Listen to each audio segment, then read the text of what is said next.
যে কোনসি জায়গার অভাব আছে, যে কোনসি জায়গার সমস্যা আছে, পরিস্থিতি আছে, প্রভু যীশু খ্রিস্ট প্রত্যেক জায়গার ধন্যবাদ দেউছাতে। যেতବେଳେ 5000 ঊর্ধ্ব ଲୋକମାନଙ୍କୁ ଖୁଆଇବାର ଥିଲା, ଶିଷ୍ୟମାନେ ଦେଖୁଛନ୍ତି ଯେ କେବଳ ସେମାନଙ୍କର ପାଖେ 5ଟି ରୁଟି ଆଉ 2ଟି ମାଛ ଅଛି। ଶିଷ୍ୟମାନେ କନଫ୍ୟୁଜ ହେଇଗଲେ, ଚିନ୍ତାରେ ପଡିଗଲେ, ଏତେ ଲୋକଙ୍କୁ ଆମେ ଏଇ ଅଳ୍ପ ଖାଦ୍ୟ କେମିତି ଖୁଆଇ ପାରିବୁ? ପ୍ରଭୁ ଯୀଶୁ କହିଲେ ସେଟା ମୋର ପାଖେ ମତେ ଦିଅ। ପ୍ରଭୁ ଯୀଶୁଙ୍କର ହସ୍ତରେ ଯେତେବେଳେ ସେ 5ଟି ରୁଟି 2ଟି ମାଛକୁ ଦିଆଗଲା, ବାଇବେଲ ଲେଖା ଅଛି ପ୍ରଭୁ ଯୀଶୁ ଖ୍ରୀଷ୍ଟ ପରମେଶ୍ୱରଙ୍କୁ କ୍ୱେଶ୍ଚିନ୍ କରିନାହାନ୍ତି, ତମେ ତ ମତେ ପଠାଇଛ, ଏତେ ଲୋକ ମୁଁ କେମିତି ଖୁଆଇ ପାରିବି, ଏତିକି ରୋଟି ଆମେ କେମିତି ଖାଇ ପାରିବୁ? କିଛି କ୍ୱେଶ୍ଚିନ୍ ନାହିଁ, ଉଠାଇଲେ ପରମେଶ୍ୱରଙ୍କୁ ଧନ୍ୟବାଦ ଦେଲେ।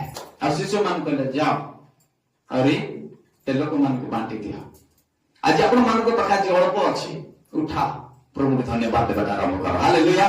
ଛୋଟ ଘରେ ବାସ କରୁଛ, ହାତ ଉଠାଅ ପ୍ରଭୁଙ୍କୁ ଧନ୍ୟବାଦ ଦେବାଟା ଆରମ୍ଭ କର। Hallelujah hallelujah. ତୁମର ଅଭାବ ସମୟରେ ପ୍ରଭୁଙ୍କୁ ଧନ୍ୟବାଦ ଦିଅ, ପରିସ୍ଥିତି ସମୟରେ ପ୍ରଭୁଙ୍କୁ ଧନ୍ୟବାଦ ଦିଅ, ରୋଗ ସମୟରେ ପ୍ରଭୁଙ୍କୁ ଧନ୍ୟବାଦ ଦିଅ। ଏଟା ତୁମମାନେ କଣ କରୁଛ? ଧନ୍ୟବାଦ ଦେବା ସମୟରେ ପ୍ରଭୁଙ୍କ ଠାରେ ବଳି ଉତ୍ସର୍ଗ କରୁଅଛ। ଧନ୍ୟବାଦର ବଳି ଆମେ ଉତ୍ସର୍ଗ କରିବେ। ଆଜି ଆପଣ ମାନଙ୍କ ପାଖେ ଅଳ୍ପ ଅଛି, କିନ୍ତୁ ଆପଣ ମାନେ ପରିତୃପ୍ତ ଭାବରେ ଜୀବନ ଯାପନ କରିବେ। କେମିତି? ଯେତେବେଳେ ଆପଣ ଧନ୍ୟବାଦ ଦେବାଟା ଆରମ୍ଭ କରିବେ। ହାଲେଲୁୟା।